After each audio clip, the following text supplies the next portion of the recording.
the world as it is, and the one we keep arguing about. I keep a walking stick by the front door, persimmon wood, scar on the handle where a wasp nest used to hang. On nights when the moon's wearing a double halo like a baptistry ring, I take that stick down the steps and tap it along the path. Tap, tap, like I'm knocking on the door of the actual world to see if anybody's home. Most nights, the world answers right away. An ant in a hurry, a squirrel with opinions, a barred owl who sounds like he's laughing at his own joke. Sometimes, I think that's as close as a man gets to truth. Just listening. Not proposing, not posting, not shouting. Listening. Now, folks like to say there are two worlds, the one as it is and the one we see. Owen Barfield put a scholarly shine on that notion, saving the appearances and whatnot. But your old uncle can tell you the same thing with less book dust and more boot scuffs. I can stand in the pines, and the pines will still be pines.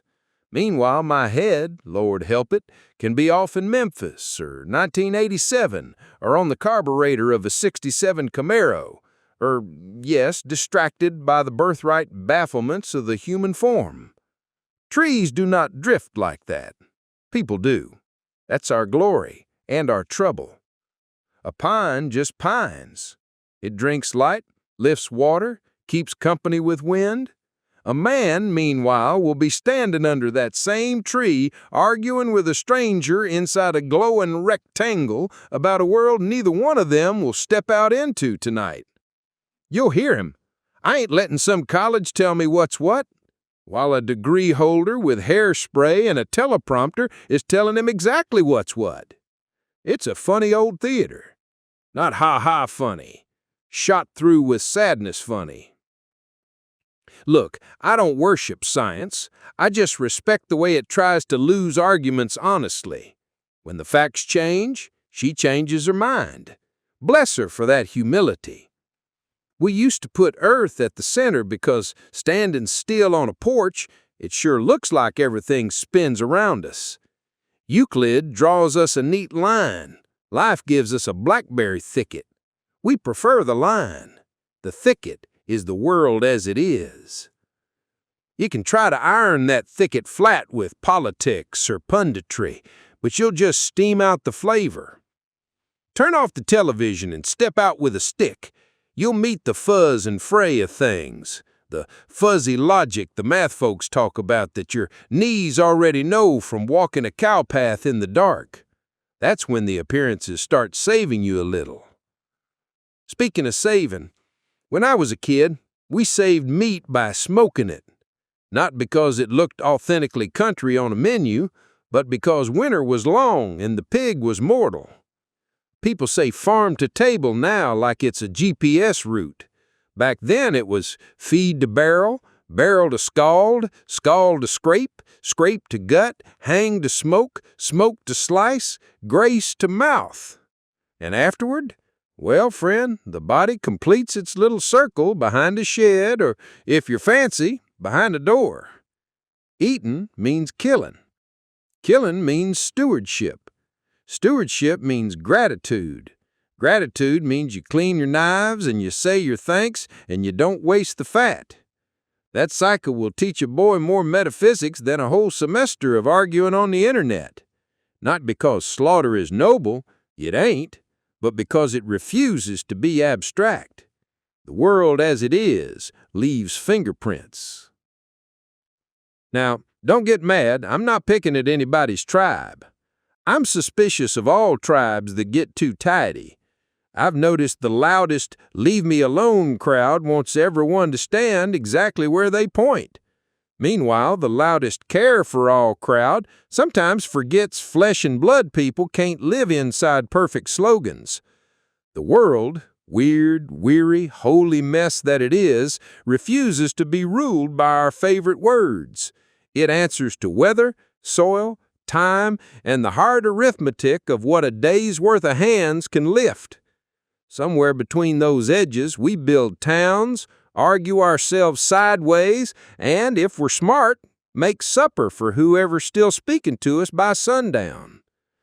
And mercy, have you noticed how often the fights are about appearances? Who wore what? Who called who what? Who's allowed to say a word with the same letters you got? There's truth in a lot of that. Words can bruise. But I met men in dresses and men in steel-toed boots and men in both at different hours, and the only measure that held up was simple as fence wire. Did they do right by the people around them? Did they tell the truth when it cost them? Did they help clean up after the fish fry? Did they leave the woods quieter than they found them? I don't need a new pronoun to tell me a humble heart when I meet one, and I don't need a flag to spot a bully. As for boys these days, I've heard that sermon since Cain snuck off from his chores. Men and women have been misunderstanding each other since language got uppity. The names change. Incels now, Romeos then. But the ache is old. Here's my field advice to young bucks of every algorithm. Look up from the screen, make eye contact, ask a respectful question, listen to the answer, accept no without soaking, say thank you, and try again next week. That right there is the Euclid of courtship. Square enough to stand on. Education? I'm for it, in books and barns. Welders deserve calculus-level respect.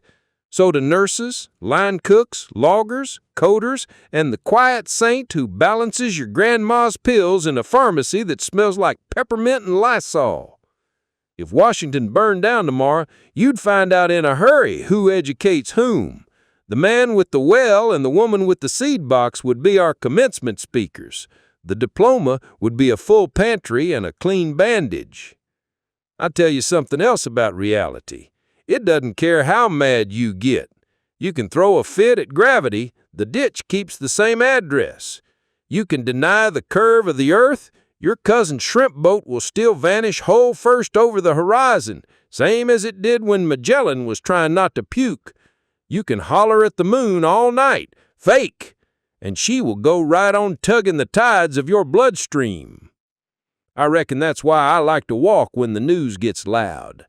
I'll hear that bird doing his pretty, pretty, pretty, half flirting, half liturgy, and I get reminded the honest world keeps singing whether or not I clap on 2 and 4.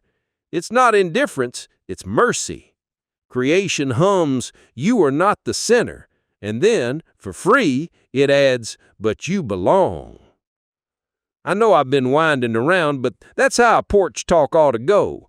A loop of yarn with a knot of sense. So let me circle back to the stick and Barfield and appearances. If all you ever do is look at the world through glass, across aisles, down the barrel of a slogan, you'll miss it. But if you look with the world, walk slow, tap the bark, smell the smokehouse ghost in the boards, listen for the squirrel counting coup on your pride, you might catch a glimpse of how things hang together. And when you do, you'll stop needing some orange fella or blue fella or perfect fella to tell you who you are. You'll still vote because neighbor love likes roads and schools, but you won't worship your ballot. You'll still argue because iron sharpens iron, but you won't mistake a point scored for a soul saved. You'll still get afraid because bodies are breakable, but you'll keep tools sharp and a little rice and beans in the pantry, which is cousin to courage. Before I head back in, I give the stick 3 soft raps on the ground. Tap, tap, tap. A thanks and a truce. The ant carries on. The owl quits laughing. The halo slips off the moon and the night puts on its work clothes. I tuck my walking stick back by the door. The screen door sighs. Inside, the television can wait. I've already heard the evening news. Which is to say, the world as it is came by again tonight, unannounced, unbeautified, unbothered, and reminded me I don't have to fix it to belong to it. I just have to walk gentle, tell the truth, and share my supper. The rest, as far as I can tell, is appearances.